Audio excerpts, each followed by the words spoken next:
On the morning of her grandmother's funeral, as the first rays of sun cut through the Indiana mist, Sarah found a tarnished brass key hidden in the bottom of an old cookie jar. A key that would unlock a secret her family had buried for generations. The kitchen was thick with the scent of cinnamon and coffee, the kind of aroma that clings to your clothes and lingers in your hair long after you've left. The house, a classic two-story with white siding and a porch swing that creaked in the wind, sat on the edge of a small town where everyone knew your name and your business. Sarah's sneakers squeaked on the linoleum as she moved through the kitchen, past the formica table where her cousins had once played Go Fish and her uncles now sat in silence, nursing mugs of black coffee. Outside, the world was waking up. Lawn mowers humming, a dog barking at a passing mail truck, the distant clang of a flagpole as someone raised the stars and stripes for another ordinary day. But today was anything but ordinary. Sarah's hands trembled as she reached into the old blue cookie jar, the one shaped like a smiling bear, and felt something cold and metallic beneath the last of the oatmeal raisin cookies. She pulled out a small, tarnished key, its teeth worn smooth by time. Why would Grandma hide a key in a cookie jar? A sudden gust rattled the window, making the chimes on the porch tinkle a familiar tune. America the Beautiful. A song her grandmother used to hum while kneading dough for Sunday rolls. Sarah's heart thudded. She remembered the stories Grandma used to tell, stories that always seemed to end with a wink and a promise that some things are better left for another day. But what if today was that day? What door did this key open? And what was so important that Grandma had hidden it away, even from her own children? Sarah's mind flashed back to the last time she'd seen her grandmother, frail but still sharp, her eyes twinkling with secrets. She'd pressed Sarah's hand and whispered, "You'll know when it's time." Now, with the house full of mourners and the air heavy with grief, Sarah felt the weight of that moment. She slipped the key into her pocket, her fingers brushing against the cool metal, and made her way upstairs, away from the noise and the casseroles and the endless parade of condolences. The stairs creaked beneath her weight, each step a memory. The time she'd slid down the banister and landed in a pile of laundry. The Christmas morning spent racing her brother to the tree. At the end of the hall, the door to Grandma's bedroom stood slightly ajar. The room was just as she remembered, lace curtains fluttering in the breeze, a patchwork quilt folded neatly at the foot of the bed, the faint scent of lavender and old books hanging in the air. Sarah's gaze landed on the old cedar chest beneath the window. It was locked, the brass padlock gleaming in the morning light. Her heart pounded as she knelt beside it, the key trembling in her hand. She slid it into the lock, turned it, and heard a soft click. Inside the chest, beneath layers of yellowed newspaper and faded photographs, was a quilt unlike any Sarah had ever seen. Each square was a patchwork of fabric and memory, scraps of flannel shirts, pieces of Sunday dresses, a corner of a faded American flag. Tucked into the folds of the quilt was a leather-bound journal, its pages thick with secrets. Sometimes the things we inherit aren't just objects, they're stories waiting to be told.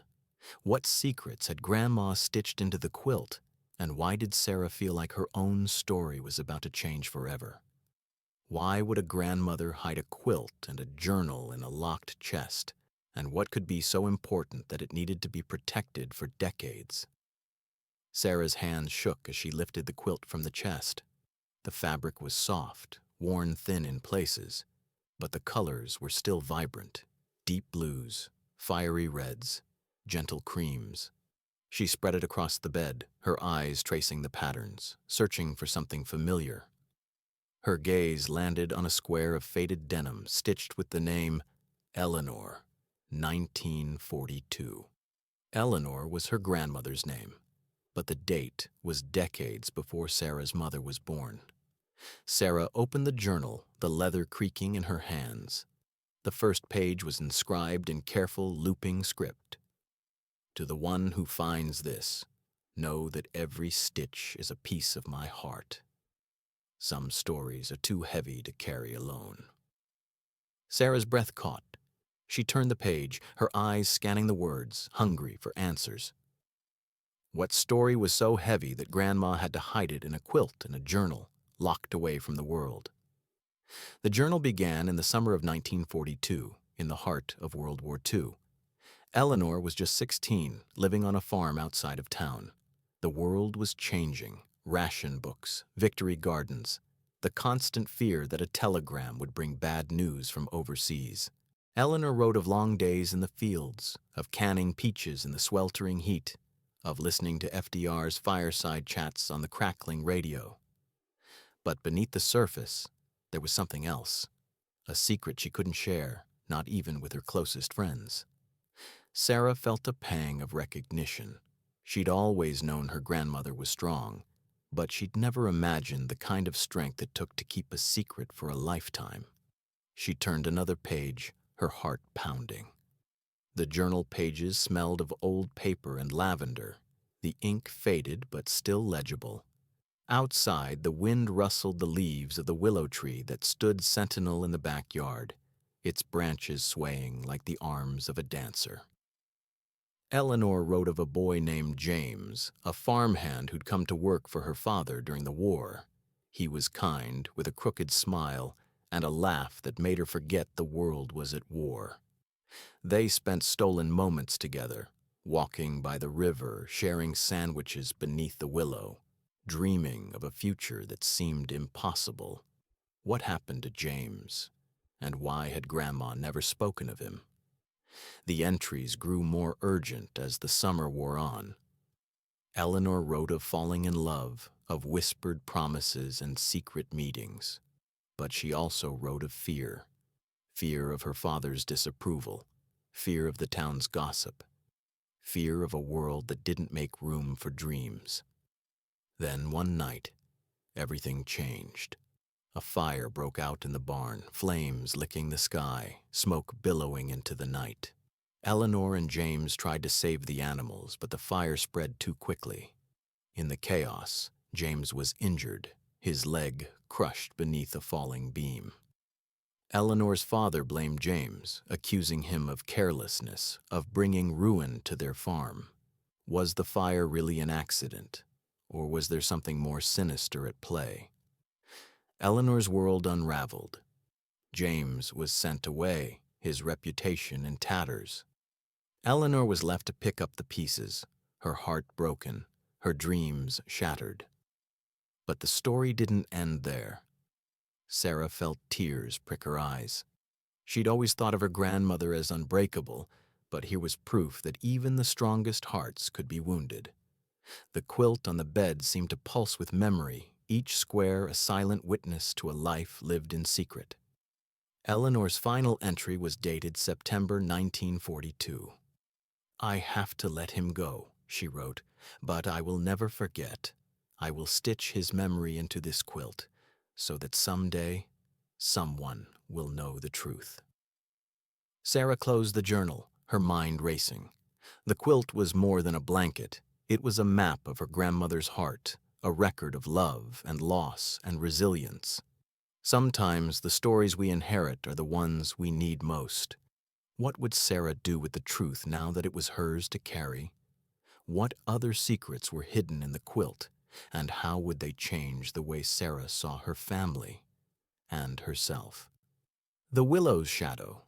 As Sarah traced the faded stitches of the quilt, a single square, stitched with a date and a name she didn't recognize, hinted at a second secret, one that would force her to question everything she thought she knew about her family's past.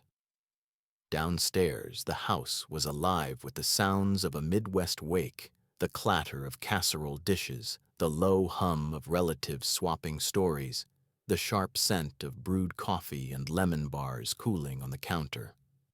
Sarah sat cross-legged on her grandmother's bed, the quilt draped across her lap, the journal open beside her. The room was a time capsule, framed photos of family reunions, a faded Indianapolis 500 pennant, a stack of Reader's Digests on the nightstand. Outside, the willow tree's branches brushed the window, casting shifting shadows across the floor. The same tree where Sarah had played hide-and-seek as a child, its roots tangled deep in the Indiana soil. Sarah's eyes landed on a patch of green calico stitched with the name Maggie, 1951. Maggie. She flipped through the journal, searching for the name, but found only a single entry. Under the willow, secrets grow. Maggie knows. A chill ran down Sarah's spine. Who was Maggie? She remembered her mother mentioning a distant cousin, someone who'd moved away before Sarah was born. But why would Grandma immortalize her in the quilt, alongside her own heartbreak? What secret did Maggie know? And why had Grandma left only a cryptic clue? Sarah's phone buzzed, a text from her cousin Jake, asking if she'd seen the old family photo albums. She ignored it, her mind racing. She needed answers. She folded the quilt, careful not to disturb the fragile seams, and slipped the journal into her tote bag. Downstairs, the living room was crowded with relatives. Aunt Linda balancing a plate of deviled eggs, Uncle Mike arguing about the best way to fix a leaky faucet, her little niece Abby curled up with a coloring book. Sarah's mother, Karen, stood by the window, her face drawn and tired. Sarah felt a pang of guilt. She should be helping, comforting, doing something. But the pull of the secret was too strong. She slipped out the back door, the screen slamming behind her, and crossed the yard to the willow tree. The grass was cool and damp beneath her feet, the air thick with the scent of cut hay and distant rain. The willow's branches hung low, their leaves whispering in the breeze. Sarah knelt at the base of the tree, her fingers tracing the rough bark. She remembered the stories Grandma used to tell. How the willow was planted the year Eleanor was born, how its roots ran deep, how it had watched over generations of family secrets. Sarah's hand brushed against something hard, a small, rusted tin, half buried in the dirt. She dug it out, her heart pounding, and pried off the lid. Inside was a bundle of letters, tied with a faded blue ribbon. Why would someone hide letters beneath a tree? And what could be so important that it needed to be hidden for 70 years? Sarah untied the ribbon, her hands shaking. The top letter was addressed to Maggie, 1951. She unfolded it, the paper brittle and yellowed. The handwriting was unmistakable, her grandmother's, looping and elegant. Sarah's breath caught as she read. The letter spoke of a summer storm, of a secret meeting beneath the willow, of a promise made and broken. Eleanor wrote of a child, Maggie's child, born out of wedlock, hidden from the world, sent away to live with relatives in Chicago. The shame, the fear, the heartbreak, it was all there, raw and unfiltered. Sarah could almost feel the summer heat, the thunder rumbling in the distance, the cool shelter of the willow's branches. She imagined her grandmother, young and scared, pouring her heart onto the page. The next letter was from Maggie, written in shaky, desperate script. She begged Eleanor for help, for forgiveness, for a way to bring her child home. But the answer was always the same. It's too dangerous. The town would never forgive us. We have to protect the family. What happened to Maggie's child? And why had the family gone to such lengths to keep the secret buried? Sarah's mind reeled. 2 generations, 2 secrets, both hidden beneath the willow. She wondered how many other stories had been lost to time, how many other women had been forced to choose between love and reputation. She felt a surge of anger at the small-mindedness of the town, at the cruelty of a world that punished women for loving, for making mistakes, for being human. But she also felt a deep, aching sadness for her grandmother, for Maggie, for the child who had grown up without a family. The wind picked up, sending a shower of willow leaves swirling around her. Sarah closed her eyes, letting the cool air wash over her, grounding herself in the present. She knew what she had to do. She would find Maggie's child. She would bring the truth into the light, no matter how painful. Sarah gathered the letters, tucking them into her bag alongside the journal. She stood, brushing dirt from her jeans, and looked up at the willow. For the first time, she saw it not just as a tree, but as a witness, a silent guardian of secrets and sorrow, of love and loss. Every family has a tree beneath which secrets are buried. What would happen if those secrets were finally unearthed? How would Sarah's family react if they learned the truth? And what would she discover if she followed the trail from Indiana to Chicago? Sarah returned to the house, her mind buzzing with questions. She found her mother in the kitchen, slicing pie for the guests. Karen looked up, her eyes red-rimmed but alert. Sarah hesitated, then handed her the letters. Karen read in silence, her hands trembling. When she finished, she looked at Sarah, her face pale. For a moment, neither spoke. Then Karen nodded, a tear slipping down her cheek. "We have to find her," she whispered. The kitchen was warm, the air thick with the scent of apples and cinnamon. Outside, the willow's branches swayed, casting long shadows across the yard. Sarah and her mother sat at the table, the letters spread between them. They made a plan: to search for Maggie's child, to piece together the fragments of a story that had been hidden for too long. As the sun set, painting the sky in shades of gold and pink, Sarah felt a sense of purpose. She was no longer just a keeper of secrets. She was a seeker of truth. Sometimes the only way to heal is to face the past head on. What would Sarah find in Chicago, and how would it change her family forever? Would the truth bring healing, or would it tear the family apart? And what other secrets lay hidden, waiting to be discovered? As Sarah and her mother pulled onto the interstate, the city skyline rising in the distance, a single question echoed between them. What if the truth they uncovered in Chicago changed everything they believed about their family? The car was packed with snacks, pretzels, Diet Coke, a bag of sour gummy worms Sarah's mom insisted on buying at the gas station. The dashboard glowed with the familiar blue of Google Maps, the route to Chicago highlighted in bright yellow. Outside, the Indiana landscape rolled by, endless fields of corn, the occasional red barn, a billboard advertising the world's largest ball of paint. Inside, the air was thick with anticipation and the faint scent of vanilla from a tree-shaped air freshener. Sarah's mom, Karen, gripped the steering wheel, her knuckles white. Sarah fiddled with the radio, landing on a classic rock station playing Sweet Home Chicago. They drove in silence for a while, each lost in thought. Sarah replayed the letters in her mind, Maggie's desperate pleas, Eleanor's careful warnings, the mention of a baby sent to live with Aunt Ruth on the South Side. Who was Aunt Ruth? Was she still alive? The city loomed closer, skyscrapers glinting in the afternoon sun, the air growing thicker with every mile.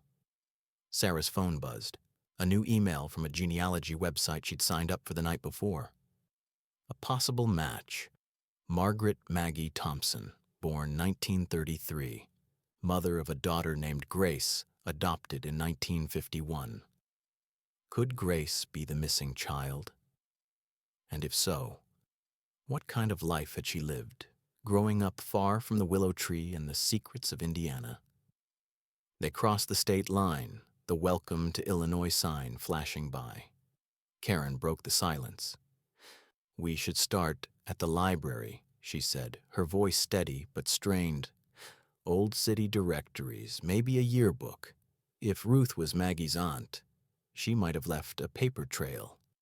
Sarah nodded, her stomach twisting with nerves. She thought of all the times she'd visited Chicago as a kid. Field trips to the Field Museum, deep dish pizza in crowded diners, the thrill of standing at the edge of Lake Michigan and feeling the wind whip her hair. But this trip was different. This time she wasn't a tourist. She was a detective, searching for a piece of her family that had been lost for 70 years. Sensory and immersive details. The city was alive with sound, car horns, the rumble of the L train, the distant wail of a siren.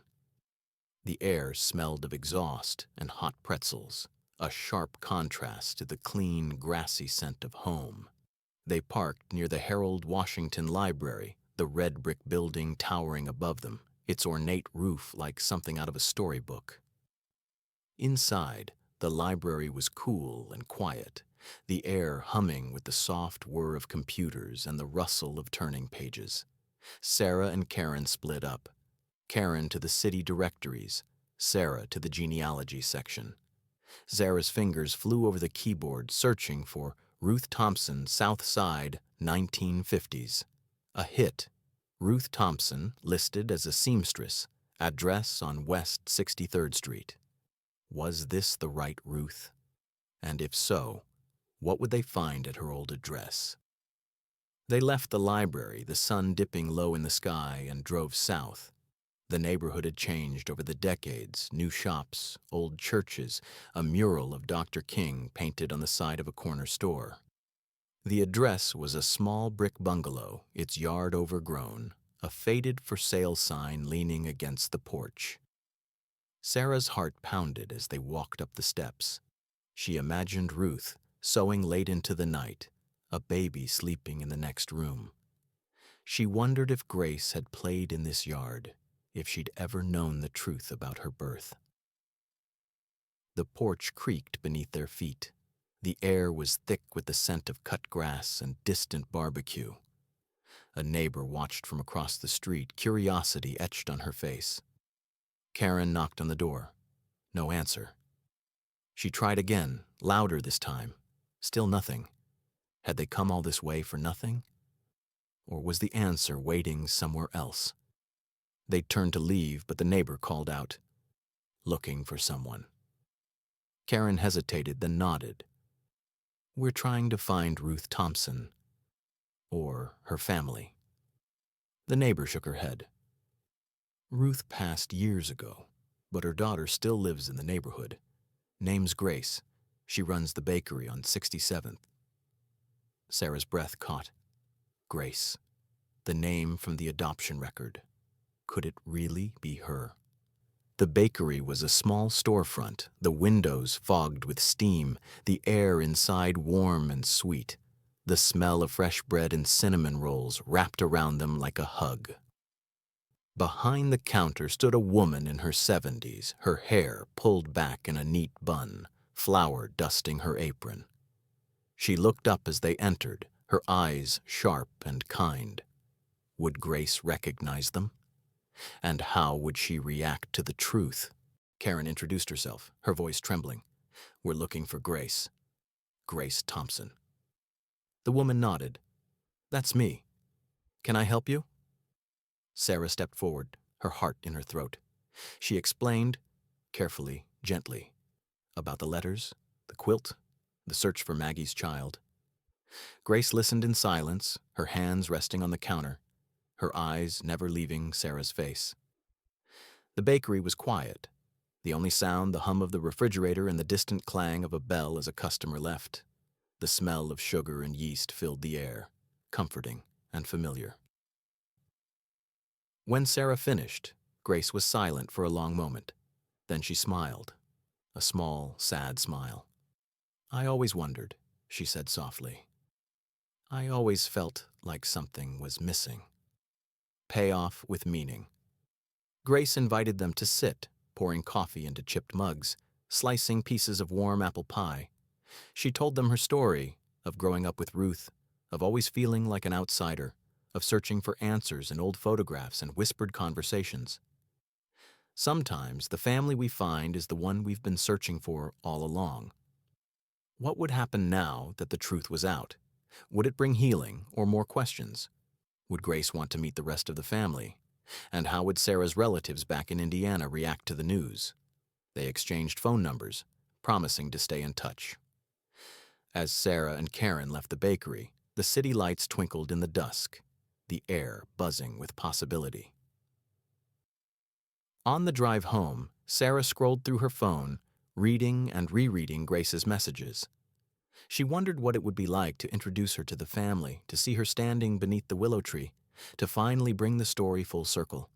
She felt a mix of hope and fear. Hope that the truth would bring them closer. Fear that it might tear them apart. The car was quiet, the only sound the soft hum of the tires on the highway. Sarah watched the city fade in the rearview mirror, the skyline shrinking until it was just a memory. As they crossed back into Indiana, Sarah made a decision. She would invite Grace to the family reunion next month. She would give her a place at the table, a piece of the quilt, a chance to belong. Sometimes, the hardest journeys lead us home. Sarah felt a sense of peace, knowing she had done what her grandmother could not. She had brought the truth into the light. Every family has a missing piece. What would happen when Grace finally came home? Would the family accept Grace? And what other secrets might the quilt reveal when the reunion brought everyone together? On the day of the family reunion, as the first guests arrived and the willow's shadow stretched across the yard, Sarah wondered, would the truth she'd uncovered bring her family together? Or tear it apart? The backyard was alive with the sounds of summer, the sizzle of burgers on the grill, the laughter of cousins chasing each other through the grass, the distant thump of a football landing near the garden. Folding tables were covered in red and white checkered cloths, loaded with bowls of potato salad, deviled eggs, and plates of fried chicken. A cooler full of sodas and sweet tea sat in the shade, condensation beading on the plastic. Sarah's mother, Karen, moved from table to table, greeting relatives with hugs and stories, her face flushed with excitement and nerves. The willow tree, ancient and sprawling, stood at the edge of the yard, its branches swaying gently in the breeze. Sarah stood at the kitchen window, watching as more cars pulled into the driveway. License plates from Ohio, Kentucky, even as far as Texas. She clutched the quilt to her chest, the weight of its secrets pressing down on her. Grace was coming. Sarah had called her a week ago, her voice trembling as she extended the invitation. Grace had hesitated, then agreed, her words soft but sure. I think it's time. Now, as the clock ticked toward noon, Sarah's heart pounded with anticipation and fear. Would the family accept Grace? Would they understand the choices their mothers and grandmothers had made? What would happen when Grace walked into a yard full of strangers who were, in truth, her kin? The first sign of Grace's arrival was the sound of a car door closing. Sarah stepped onto the porch, shielding her eyes from the sun. Grace stood at the edge of the driveway, a pie in her hands, her posture uncertain but determined. She wore a simple blue dress, her hair pulled back, her eyes scanning the crowd for a familiar face. For a moment, Sarah hesitated. Then she walked across the yard, the quilt draped over her arm, and met Grace halfway. They hugged. Awkward at first, then tighter, as if making up for lost years. Sarah led Grace to the willow, where Karen waited, her eyes shining with tears. The air was thick with the scent of barbecue and fresh-cut grass. Children's laughter echoed through the yard, mingling with the hum of cicadas and the distant strains of country music from a portable speaker. The willow's branches cast dappled shadows on the ground, cool and inviting. Karen gathered the family beneath the tree, her voice trembling as she called for everyone's attention. She introduced Grace, her words careful, but proud. This is Grace. She's family. She's always been family, even if we didn't know it. A hush fell over the crowd, eyes wide with surprise and curiosity. Would the family embrace Grace, or would old wounds and whispered rumors keep her at arm's length? Sarah unfolded the quilt, holding it up for everyone to see. She explained its history, the patches stitched by Eleanor, the secrets hidden in its seams, the letters found beneath the willow. She spoke of Maggie and Ruth, of choices made in fear and love, of the courage it took to face the past. Some relatives wept openly, others stood in stunned silence. Aunt Linda stepped forward, her voice thick with emotion. "I always wondered about Maggie's baby," she said. "I'm glad she's home." One by one, others followed, offering hugs, sharing memories, welcoming Grace into the fold. The quilt glowed in the afternoon sun, its colors vibrant against the green grass. The willow's leaves rustled overhead as if whispering their own approval. The smell of apple pie mingled with the scent of blooming lilies from the garden. As the sun dipped lower, Sarah spread the quilt beneath the willow, inviting everyone to sit. Grace took her place beside Karen and Sarah, her hands trembling as she traced the stitches bearing her mother's name. For the first time, she felt the weight of belonging, a sense of home she'd never known. Stories were shared, some painful, some joyful, all woven together by the threads of family. Grace spoke of her life in Chicago, of the questions that had haunted her, of the peace she felt now that the truth was known. Karen shared memories of Eleanor, her laughter and strength, her love for the family she'd built and the secrets she'd kept. As dusk settled over the yard, fireflies blinking in the shadows, Sarah realized that the quilt was more than a record of secrets. It was a testament to resilience, forgiveness, and the power of truth. What other stories lay hidden in the hearts of those gathered beneath the willow, waiting to be told? Would the family's newfound unity last beyond the reunion? And what lessons would the next generation carry forward from the secrets and courage of those who came before? The evening wore on, the air cooling as the stars appeared overhead. Children roasted marshmallows over a fire pit, their faces sticky with melted chocolate and joy. The adults lingered beneath the willow, sharing stories and laughter, the quilt a silent witness to their healing. Sarah watched as Grace moved from group to group, her shyness fading with each embrace, each shared memory. She saw her mother relax, the lines of worry softening as she realized the family was stronger than its secrets. For the first time in years, Sarah felt a sense of peace, a certainty that the past, no matter how painful, could be faced and forgiven. But not everyone was ready to let go.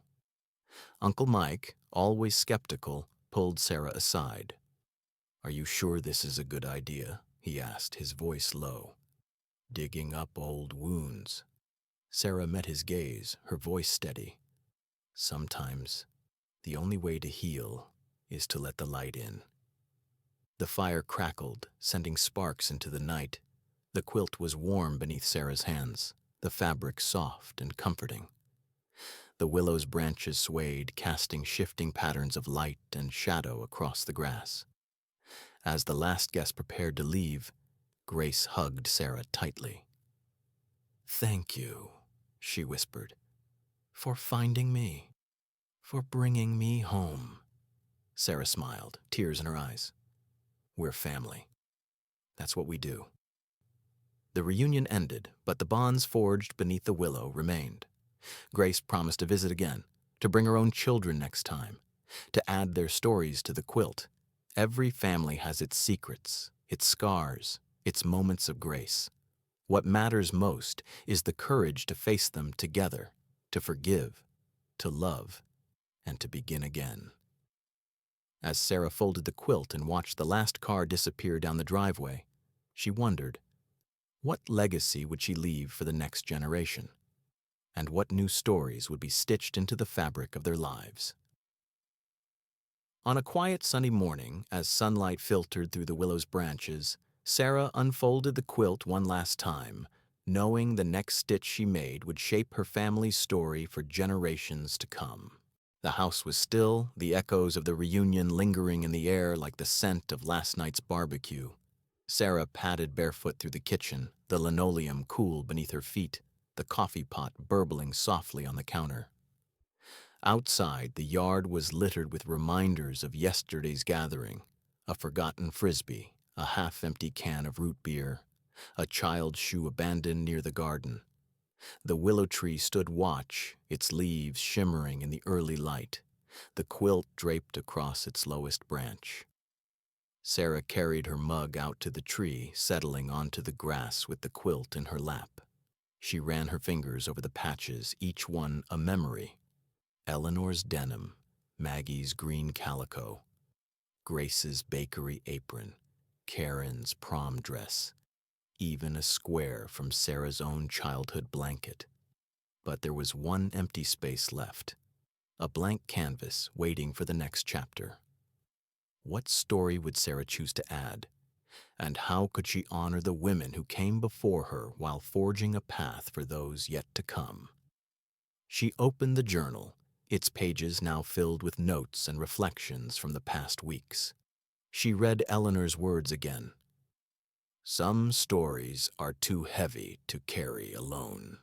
Sarah thought of the secrets that had shaped her family, the love and loss, the shame and forgiveness, the courage it took to face the truth.